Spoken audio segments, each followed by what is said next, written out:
Who's ready for a story? This one is Smelly Socks.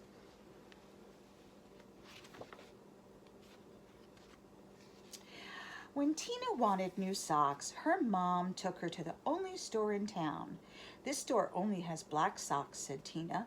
Can we please go across the river and get some really good socks?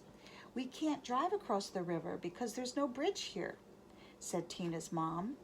You know, it's a long, long way to the only bridge, and besides, we don't have a car. So Tina went to her grandfather and said, "Can you please take me across the river in your boat?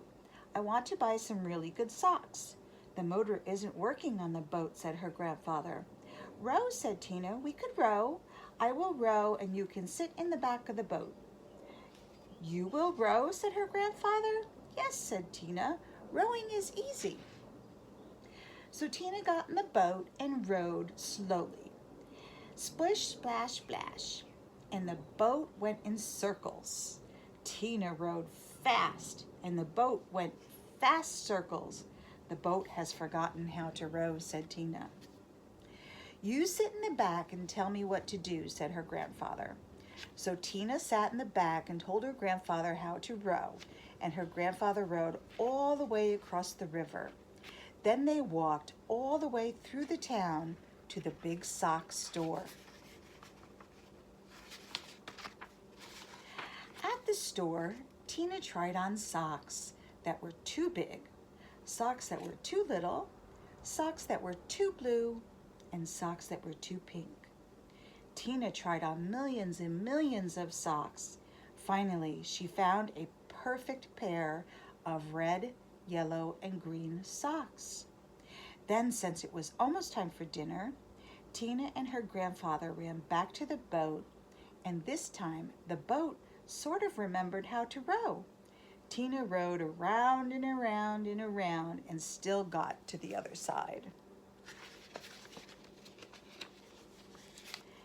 When they got back, Tina ran home and yelled, "Socks, socks, wonderful socks. These are the best socks I have ever seen in my life. Grandpa rowed me all the way across the river to get these socks. I am never going to take them off." "Never?" said Tina's mother. "Never," said Tina. "Uh-oh," said Tina's mother. So Tina wore her socks for a long time. She wore them for 1, 2, 3, 4, 5, 6, 7, 8, 9, 10 whole days. Her mother said, "Tina, I know you love these socks. Just let me wash them really quick. They will start to smell if you don't get them washed." "Socks, socks, wonderful socks," said Tina. "I am never, never taking them off." After Tina wore her socks for 10 days, the kids at school said, "Tina, what a smell. Change your socks." "Socks, wonderful socks," said Tina. "I am never, never, never taking them off."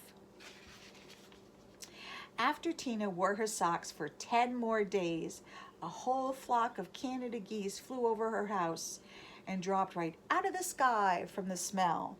2 moose walked through her yard and fell over from the smell.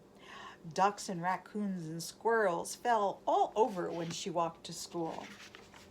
Finally, even a skunk fell over from the smell. Tina's friends decided to do something. They all came to her house and knocked on the door. When Tina opened the door, they grabbed her and carried her to the river, and then they held their noses and took off her socks. Some of the kids held Tina, and some of the kids washed the socks. Scrub, scrub, scrub. All the fish in the river floated up to the top and acted like they were dead. The kids washed some more. Scrub, scrub, scrub. All the beavers ran out of the river and went to live with Tina's grandfather. They washed some more. Scrub, scrub, scrub. Far down the river, people said, "How come the river smells like dirty socks?" Finally, the socks were clean. "Wow," said Tina, "they look nicer when they're clean." "Wow," said Tina, "they smell nicer when they're clean." Tina put on the socks and said, "I am going to wear clean socks from now on."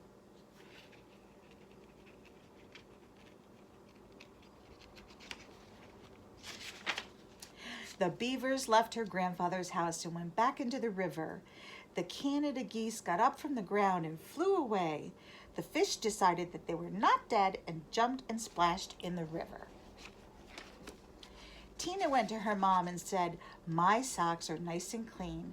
I think it would be very nice if you took me to town to get me a nice new red, yellow, and green shirt." "Promise to wash it," said her mom. "No," said Tina. "If I wait long enough, the kids at school will wash it for me." That was a good story. Sweet dreams.